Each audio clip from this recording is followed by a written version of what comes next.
नमस्कार, मैं आशुतोष आनंद। आज हम साक्षात्कार की श्रृंखला को आगे बढ़ाते हुए हम एक पुस्तक के समीक्षा पे बात करेंगे और इस पुस्तक में क्या क्या है इसके बारे में उनके लेखक से ही जानेंगे। ये पुस्तक है मार्क्सवाद का अर्धसत्य, जिन्हें लिखा है एक पत्रकार ने, एक अनुभवी लेखक ने, जिनका साहित्यों के प्रति रुचि लंबे समय से चली आ रही है। और आज हमारे साथ इस पुस्तक पर बात करने के लिए इस पुस्तक के लेखक हैं अनंत विजय जी। आपका बहुत स्वागत है सर। नमस्ते। नमस्ते आशुतोष। यह जो पुस्तक है यह वाणी प्रकाशन से छपी है। सर, मेरा पहला सवाल ये था कि हम लोग बहुत पहले से कन्फ्यूज़न में रहते हैं कि सर लेफ़्ट और राइट क्या है। उसके बाद सर एक कन्फ्यूजन और रहता है कि हम लोग इसे कैसे बायफर्केट करें। और दूसरा ये कि सर जब ये आप पुस्तक लिख रहे थे तो मुझे लगा, जब आपने 2010 और 2011 की बात की कि अमीश त्रिपाठी ने कोई बुक लिखी थी, फिर 2013 की बात की जहाँ पे आपने सीताराम येचुरी जो संसदीय समिति के उस समय के अध्यक्ष थे, उन्होंने एक बिल पारित किया। और फिर 2017 में आते हैं आप पुरस्कार वापसी पे, फिर बिहार चुनाव। तो क्या सर आप ये लंबे समय से इस पुस्तक को लिखने की कोशिश कर रहे थे? आपने कई प्रश्न एक साथ पूछ दिए हैं, तो मैं एक एक करके प्रयास करूंगा कि आपके सारे प्रश्नों का उत्तर दूं। पहला प्रश्न आपने कहा कि कन्फ्यूज़न होता है लेफ़्ट और राइट को लेकर कि उसको कैसे जाने। तो जो वाम और दक्षिण, जिसको लेफ़्ट और राइट आप कह रहे हैं, ये दरअसल अपनी विचारधारा के आधार पर जाने जाते हैं। और अगर आप इनके विचारों को और इनकी जो आइडियोलॉजी है उसको पढ़ेंगे तो आपको स्पष्ट हो जाएगा कि ये किस तरह से सोचते हैं। वो समाज को लेकर, देश को लेकर, अर्थव्यवस्था को लेकर, राजनीति को लेकर, रणनीति को लेकर, युद्ध नीति को लेकर अलग अलग विचारधारा के जो खेमा है उसमें अलग अलग सोच होती है। तो लेफ़्ट और राइट का कन्फ्यूज़न यहाँ दूर हो जाता है। दूसरा प्रश्न आपने कहा कि आपने 2013 से इस पुस्तक को उठाया है, या आपने 2010 कहा शायद। तो जी, मैं 2009 से इस पुस्तक पे काम कर रहा था और 2019 में ये पुस्तक आई मेरी। मैं ज़रा आलसी किस्म का लेखक हूँ, किताबें धीरे धीरे आती हैं मेरी। मैं ताबड़तोड़ नहीं लिख पाता हूँ कि वर्ष में 2 या 3 किताबें दे दूँ। और जैसे अक्षय कुमार फिल्मों में काम करते हैं, हर साल 3-4 फिल्में आती हैं, सुपरहिट भी रहती हैं उनकी फिल्में। तो वो उनको ईश्वर प्रदत्त गुण है उनके अंदर। तो मुझ पर इतनी कृपा ईश्वर की है नहीं कि मैं हर वर्ष 2-3 किताबें लिख सकूं। मैं थोड़ा ठहर के इत्मीनान से सोच विचार करके पुस्तक लिखता हूं। तो मार्क्सवाद के अर्धसत्य में भी आपको कई वर्षों का लेखा जोखा आपको मिलेगा। और जो मार्क्सवाद, ये दरअसल मार्क्सवादियों का अर्धसत्य है, जिसका मैंने अपनी भूमिका में स्पष्ट उल्लेख किया है। इसमें उनके छल, उनके छद्म, उस विचारधारा का दोगलापन, उस विचारधारा का जो कहना वो बिल्कुल नहीं करना, ये सारी चीज़ें आपको इस पुस्तक में मिलेंगी। तो एक बड़ा लंबा समय, अब 2015 के आपने पुरस्कार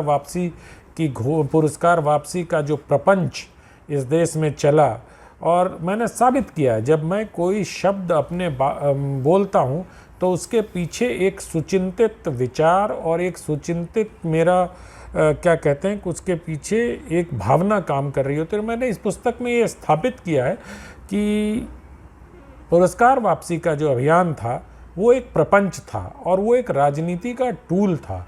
और किस तरह उस समय के जनता दल यूनाइटेड के महासचिव के घर पर एक बैठक हुई थी जिसमें सब लोग आए थे।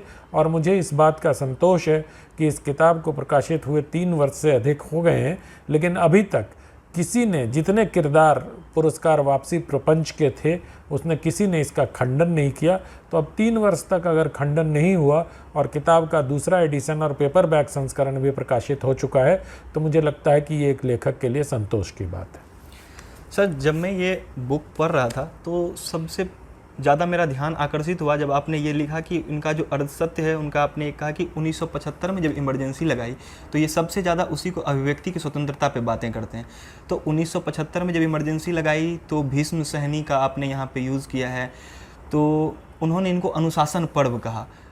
इनका जो सेलेक्टिव अप्रोच रहता है कि उस 1975 पे नहीं बोलना, या फिर 1989 में नहीं बोलना, या फिर सिख दंगों में 1984 में नहीं बोलना। उसके बाद आते आते हम जब 2013 के मुजफ्फरनगर दंगों की बात करते हैं, वहाँ पर नहीं बोलना। तो इस सेलेक्टिव अप्रोच पे आपका क्या कहना है? ये जो विचारधारा है, मार्क्सवाद के आधार पर जो विचारधारा चलती है, दरअसल ये चुनिंदा चुप्पी और चुनिंदा शोर, इन दोनों के आधार पर इनका कार्यक्रम चलता है। ये बहुत सुविधाजनक तरीके से किसी मसले पर खामोश हो जाते हैं और किसी मसले पर मुखर हो जाते हैं।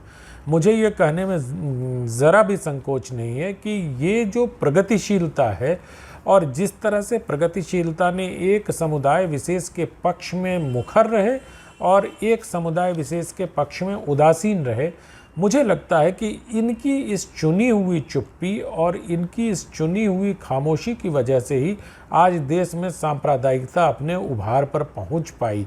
क्योंकि अगर आप जिस भी पक्ष में गलत हो रहा है, उस पक्ष को अगर आप चिन्हित करते, उसको रेखांकित करते और उसको अपने लेखनी में या विमर्श के केंद्र में लाके गलत को गलत कहने का साहस आपके सामने होता, तो आज ये स्थिति नहीं होती। आज बहुसंख्यक के मन में क्यों ये बात हुई कि आज़ादी के 75 साल तक उनके साथ अन्याय होता रहा? ये उसलिए हुआ कि एक देश का प्रधानमंत्री, आप कल्पना करिए, कि खड़े होकर कहता है कि इस देश के प्राकृतिक संसाधनों पर पहला अधिकार यहाँ के अल्पसंख्यकों का है और उसका कोई विरोध नहीं होता। बाकी सारे बौद्धिक वर्ग में इस बयान की प्रशंसा होती है। आप कल्पना कीजिए कि इस वक्त के प्रधानमंत्री अगर ये बात कहें कि इस देश के प्राकृतिक संपदा पर पहला हक किसी समुदाय विशेष का है, तो क्या प्रतिक्रिया होगी। इसी तरह से पुरस्कार वापसी को लेकर जिस तरह का इन लोगों ने कार्य किया, 84 के दंगों में किसी की भावना आहत नहीं हुई। मेरठ में दंगा हुआ, मलियाना में दंगा हुआ, और ये बहुत लंबी, आपने 75 का जिक्र किया, मैं उससे पहले भी आपको ले जाता हूँ। 62 के समय में तो उनका चेयरमैन, हमारा चेयरमैन का नारा लगाया गया। जब 62 में भारत की पराजय हुई, तब भी इन वामपंथियों को ज़रा भी इस बात का अफसोस नहीं था कि चीन ने हमें पराजित किया है, बल्कि वो चीन से ही प्रेरणा लेकर उनका चेयरमैन, हमारा चेयरमैन का नारा लगाते रहे। तो ये जो इनका चुरी हुई चुप्पी और ये सब, दरअसल एक बात मैं खास तौर पे आपको बताऊं आशुतोष, कि ये जो वामपंथी हैं, ये किसी एक बड़े संगठन की शाखा हैं भारत में।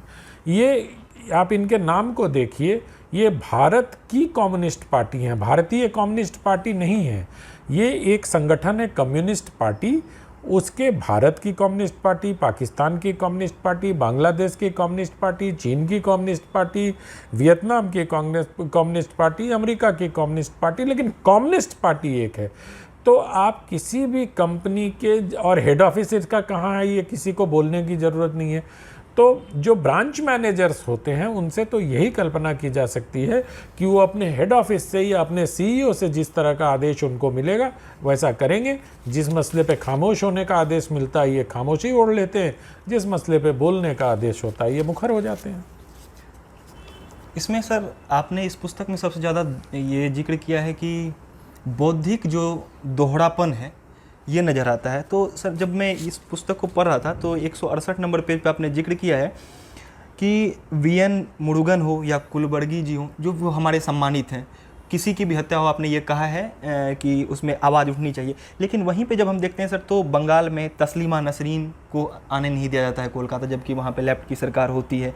उसके बाद जो है ये सलमान रुश्दी और तारिक फतेह के साथ क्या होता है व्यवहार, ये हम अच्छे से जानते हैं। तो सर, इस पे आपका क्या कहना है? जबकि दादरी पे कुछ नहीं बोला जाता है, मुजफ्फरपुर दंगा पे बोला जाता है। उसके बाद नयनतारा सहगल के बारे में आपने एक जगह जिक्र किया है कि उन्होंने जो है 75, 84, 89 और 2013 उसमें पूरा सेलेक्टिव अप्रोच लिखा। तो इस पे सर हम कैसे समझें? अब नयनतारा जी बहुत सीनियर हैं, उनके बारे में जो लिखना था मैंने लिख दिया। वो गांधी परिवार की हैं और इसलिए उनसे ये उम्मीद करना कि वो कांग्रेस के क्रियाकलापों का विरोध करेंगी, ये मेरी अपेक्षा ही गलत थी। अब लिख दिया किताब में तो लिख दिया। और रही बात जो आपने उदाहरण दिए, वैसे तो सैकड़ों उदाहरण इस देश में हैं जहाँ पर अब विक्रम संपत के ऊपर अगर मैं बहुत ताज़ा उदाहरण आपके सामने प्रस्तुत करता हूँ, विक्रम संपत अगर वीर सावरकर पर कोई पुस्तक लिखते हैं या मीनाक्षी जैन कोई पुस्तक लिखती हैं और उसको लेकर कोई विवाद होता है, तो उस पर जो तथाकथित मुख्य धारा के बुद्धिजीवी हैं उनकी प्रतिक्रिया देख लीजिए।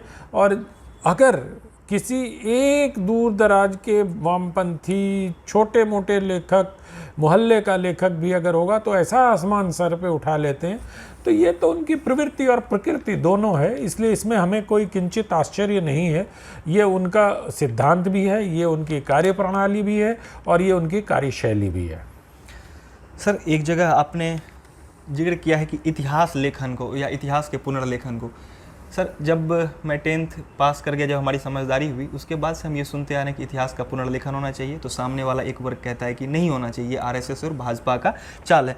और आपने उस प्रसंग में सर इस पुस्तक में जिक्र किया है कि पश्चिम बंगाल के मध्य विद्यालय में SYL 89-1 करके एक निकाला गया था, जिसमें फरमान, जिसमें कि उसमें कहा गया था कि नामुस्लिम काल की आलोचना करना है और जो है उसमें आपने कहा है कि मंदिर तोड़े जाने या को भी उस प्रसंग में नहीं लाना है। तो इसको सर हम किस तरह से देखें? इसको आप जैसा चाहें वैसा देखिए। मेरे लिए तो एक बड़े आश्चर्य की बात है कि जो एक राज्य सरकार अपने एक शासनादेश के आधार पर राज्य के स्कूलों को ये आदेश देता है कि मुस्लिम आक्रांताओं द्वारा मंदिर तोड़े जाने के बारे में छात्रों को न बताया जाए और मुस्लिमों के जो अत्याचार हैं मुग़लों के, उनके बारे में छात्रों को न बताया जाए। ये बड़े आश्चर्य की बात मेरे लिए है, आपको भी आश्चर्य होगा, मुझे ऐसा लगता है, क्योंकि इतिहास तो इतिहास होता है। आप ये साबित ही मतलब ये कहना कि औरंगजेब बहुत सेकुलर और बहुत ही उदार और ये बहुत ठीक था, ये कैसे कह सकता है कोई? इतिहास को तो बहुत ही, जिसको कहते हैं नेकेड आई से आपको देखना पड़ेगा और बड़ी पकी हुई आंखों से आपको उसका विश्लेषण करना पड़ेगा। इतिहास को तथ्यों के आधार पर लिखा जाना चाहिए, विचारधारा के आधार पर नहीं। ये इस विचारधारा की बात हो या उस विचारधारा की, इतिहास लेखन की विचार और धारा दोनों सिर्फ तथ्य होने चाहिए। और मैं दैनिक जागरण में काम करता हूँ, मैं अपने अखबार के लिए स्वाधीनता के अमृत महोत्सव पर लेख लिखवा रहा हूँ। मुझे जानकर बहुत हैरानी हो रही है कि ऐसे ऐसे स्वाधीनता आंदोलन के नायक हमारे रहे हैं जिनके बारे में हमें बताया ही नहीं गया, मतलब स्कूल के किताबों में नहीं बताया गया। अब बिहार में तारा रानी श्रीवास्तव के बारे में बहुत कम लोग जानते हैं कि उनके पति को गोली लग गई और वो गिर गए, गोली लगने के बावजूद वो वीर महिला, और जिनकी शादी के अभी कुछ ही दिन हुए थे, वो झंडा लेके जाके कचहरी तक पहुंचे झंडा लेके। जब वो लौट के आए तो उनके पति की मौत हो गई थी। ये किसी भी व्यक्ति के 6 महीने में जेल में रहकर किताब लिखने के योगदान से अधिक बड़ा योगदान उनका है, तारा रानी जी का। तो मुझे लगता है कि समग्रता में सबका मूल्यांकन किया जाना चाहिए और हमें ये अधिकार है नई पीढ़ी को या स्वाधीनता आंदोलन के बाद की पीढ़ी को ये जानने का, या आपकी पीढ़ी को या आपके बाद की पीढ़ी को ये जानने का अधिकार है कि किन लोगों ने अपने प्राणों की आहुति देकर इस देश को स्वाधीन किया था। सर इसी से जुड़ा एक सवाल मेरा और है, जब हम पढ़ रहे थे तो हमें ये चीज़ लगा कि हमें ये चीज़ क्यों नहीं पता है, और आपने इस पे बहुत अच्छे से लिखा है कि अभिव्यक्ति की आज़ादी पे जो सबसे ज़्यादा ये बोलते हैं, या भाजपा या संघ या किसी भी व्यक्तिगत कोई भी विचारधारा की पार्टी हो, तो आपने एक जगह प्रसंग में जिक्र किया है सर कि जब पहला संविधान का संशोधन हो रहा था और उस पर चर्चा हो रही थी 19A पे, तो जो चक्रवर्ती राजगोपालाचारी थे या जवाहरलाल नेहरू जी थे या अम्बेडकर जी थे, इन्होंने कहा कि प्रेस में पूर्णतः आज़ादी नहीं होना चाहिए। और एक तरफ आपने कहा है कि जो श्यामा प्रसाद मुखर्जी थे, उन्होंने अकेले इसको विरोध अंतिम तक जारी रखा है कि प्रेस को पूर्ण रूप से स्वतंत्र रखना चाहिए। उसमें एक नेहरू जी का कोट भी है कि आज़ाद प्रेस जो है युवाओं के मन में जहर भरता है। तो इनसे हमें अनभिज्ञ रखा गया, इस पर आपका क्या कहना है? मैं कुछ नहीं कह रहा हूँ, ये सारी बातें संसद के डिबेट के रिकॉर्ड्स में उपलब्ध हैं। आप भी आशुतोष जाके संसद भवन में प्रक्रिया को पूरा करके इन अभिलेखों को देख सकते हैं। ये सब के बयान और सब का पक्ष संसद भवन की बहसों का हिस्सा है। मैंने उन्हीं डिबेट से निकाल के ये बताया है कि आज़ाद भारत में पहला संविधान संशोधन जब हुआ तो उसके पीछे ऑर्गेनाइज़र और उधर एक और पत्रिका थी, मैं नाम भूल रहा हूँ उसका, वो तमिलनाडु से निकलती थी पत्रिका, उसको उसके जो लेख थे उसको दबाने के लिए पंडित जवाहरलाल नेहरू जी ने ये संविधान संशोधन किया। और मैंने पूरी कहानी बताई है कि कैसे उसको लियाकत समझौते की आड़ दी गई और कैसे क्या किया। अब तो उस पर इंडिपेंडेंट रूप से किताब भी आ गई। मैं बहुत सालों से कहता आ रहा हूँ कि जो 4 इस देश में अभिव्यक्ति की आज़ादी पर सबसे बड़ा संकट आया, वो चारों एक परिवार के 3 प्रधानमंत्री और उसी विचारधारा के एक और प्रधानमंत्री मनमोहन सिंह के शासनकाल में आया। पहला संविधान संशोधन का उल्लेख आपने किया। 1975 में क्या हुआ प्रेस के साथ, अभिव्यक्ति की कैसी स्वतंत्रता थी, ये सबको मालूम है, बताने की जरूरत नहीं है। उसके बाद इंदिरा जी के बाद राजीव जी आए तो उन्होंने एक 1987-88 या 86 में एक प्रेस कानून लाया था। वो बहुत ही मतलब ये था, उसका बहुत विरोध हुआ, उसको लेना पड़ा, फिर वापस लेना पड़ा। फिर मनमोहन सिंह आए तो उन्होंने cable press and cable television act में बदलाव करने की बात की और जो तहसीलदार होता है, जो एसडीओ होता है, जो एसडीएम होता है अलग अलग राज्यों में, उनको ये अधिकार देने के लिए मतलब बिल लाने की तैयारी थी कि कोई एसडीएम किसी भी टीवी चैनल के दफ्तर में जाकर किसी बिना पर उसका प्रसारण रुकवा सकता है।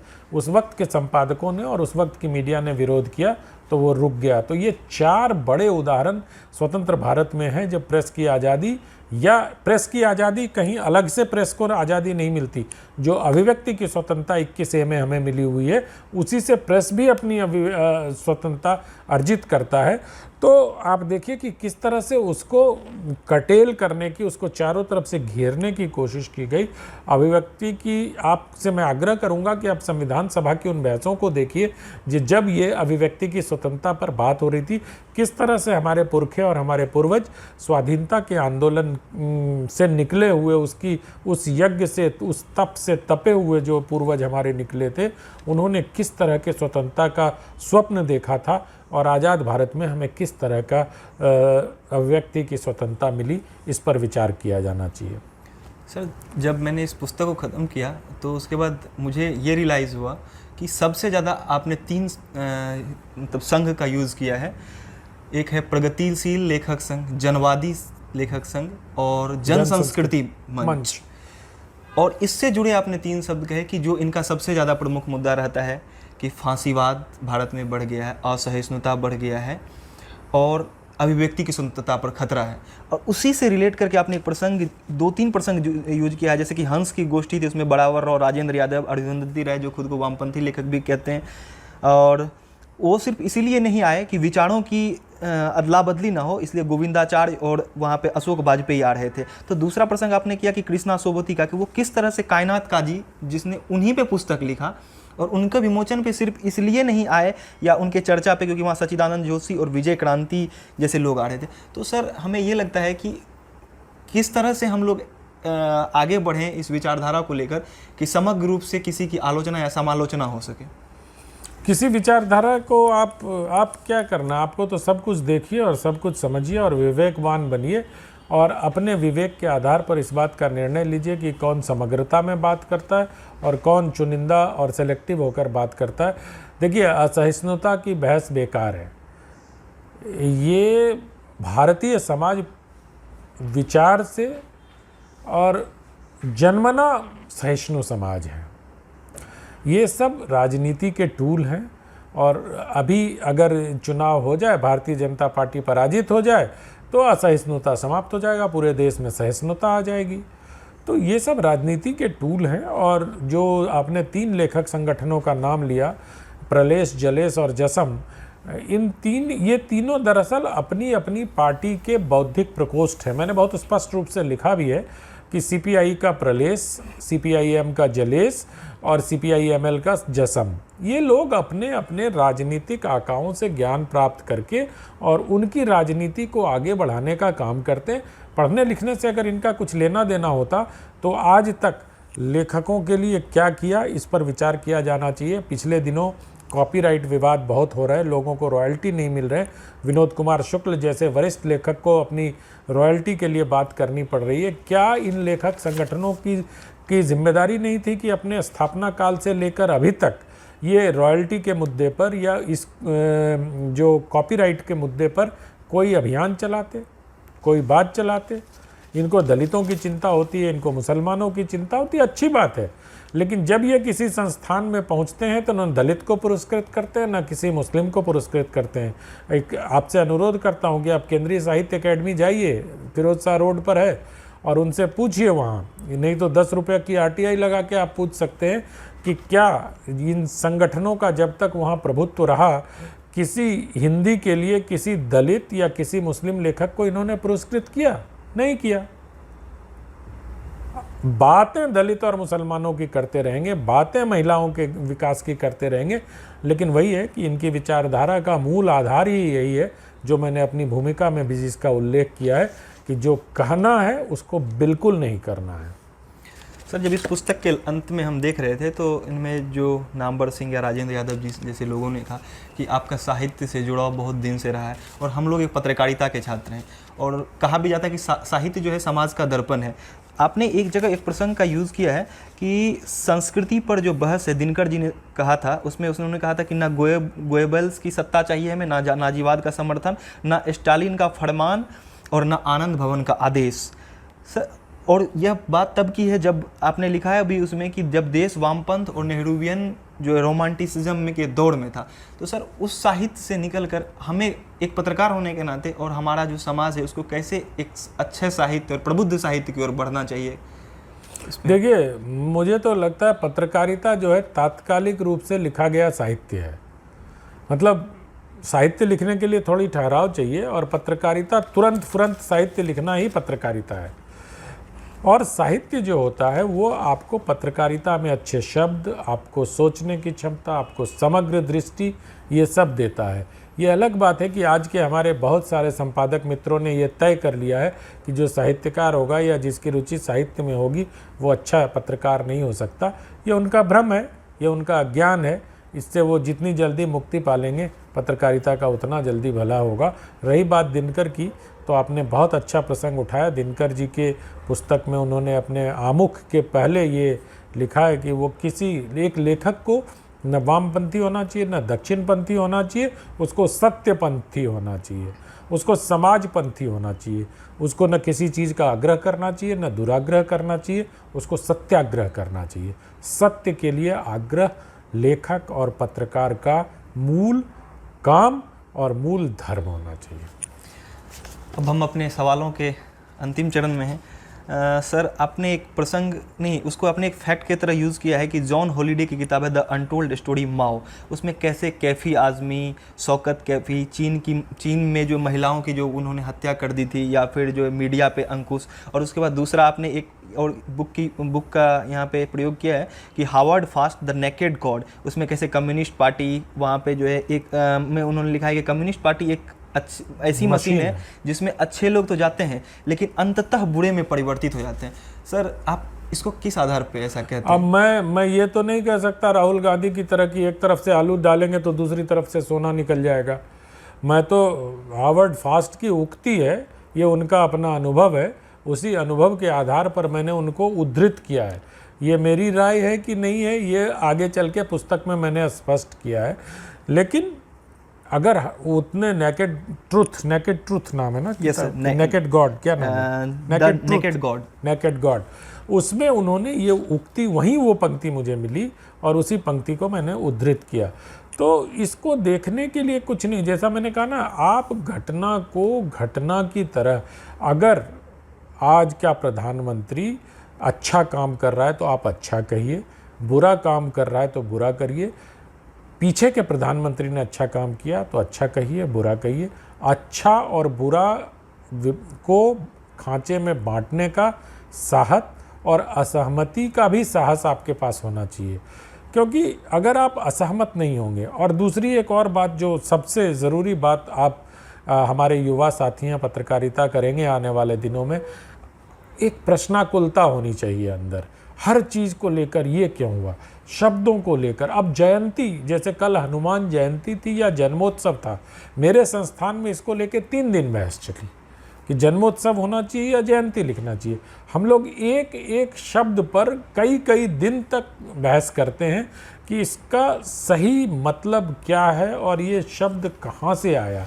और हमें इस बात की प्रसन्नता है कि हिंदी भाषा में सारे शब्द किसी न किसी एकदम स्पष्ट करते हैं। अंग्रेजी की तरह भ्रम नहीं है इसमें। जैसे सहोदर अगर आप कहेंगे तो स्पष्ट हो जाएगा, भाई से उतना स्पष्ट नहीं होता। भाई तो कई प्रकार के हो सकते हैं, लेकिन आप कहेंगे कि ये मेरे सहोदर हैं तो स्पष्ट हो जाएगा कि एक ही माँ के उदर से पैदा होने वाले 2 भाई, है ना, या 2 संतान। तो हिंदी बड़ी अच्छी भाषा है। प्रश्नाकुलता और शब्दों के बारे में जानने की जो ललक होनी चाहिए वो आप लोगों के लिए बहुत आवश्यक है। और मैं आपसे आग्रह करूंगा कि शब्दों को लेकर बहुत खोज करिए, बहुत पढ़िए, मज़ा आएगा। इस बुक में मैं सभी देखने वालों से एक आग्रह करूंगा कि इस बुक के अंतिम में है कि जब छीज रहा था वामपंथ, उसमें कई प्रसंग हैं। मैं इसलिए नहीं बताऊंगा क्योंकि आप पढ़िए और आपको अच्छा लगेगा कि वहाँ से कि चीन में जो है ना किस प्रकार से एक महिला थी, वो गर्भवती हो गई थी, तो वहाँ पे इनका जो है अभिव्यक्ति की स्वतंत्रता नहीं दिखाई देती है, इस पुस्तक में है। दूसरा कि वहाँ पे मीडिया का क्या स्थिति है, उस पर यहाँ पे लिखा गया है। उसके बाद ये लिखा गया है कि चीन और रूस में किस तरह से दमनकारी नीति चल रही है, उसका भी प्रसंग का यहाँ पे एक फैक्ट के साथ यूज़ किया गया है। तो मैं सभी आप लोगों से, देखने वालों से गुजारिश करता हूँ कि आप इस बुक को बिल्कुल पढ़ें। ये वाणी प्रकाशन से बुक आई है, 2019 में आई है, और आप जब इसको पढ़ेंगे तो मुझे लगता है कि आप इसको अंत तक पढ़े बिना रह नहीं पाएंगे। आपने सर हमें अपने बहुमूल्य और कीमती दिनचर्या से हमें इतना अपना कीमती वक्त दिया, आपका बहुत बहुत धन्यवाद सर। बहुत धन्यवाद आशुतोष, और आपकी सहयोगी पूजा का भी बहुत धन्यवाद। आप लोगों से बात करके बहुत अच्छा लगा।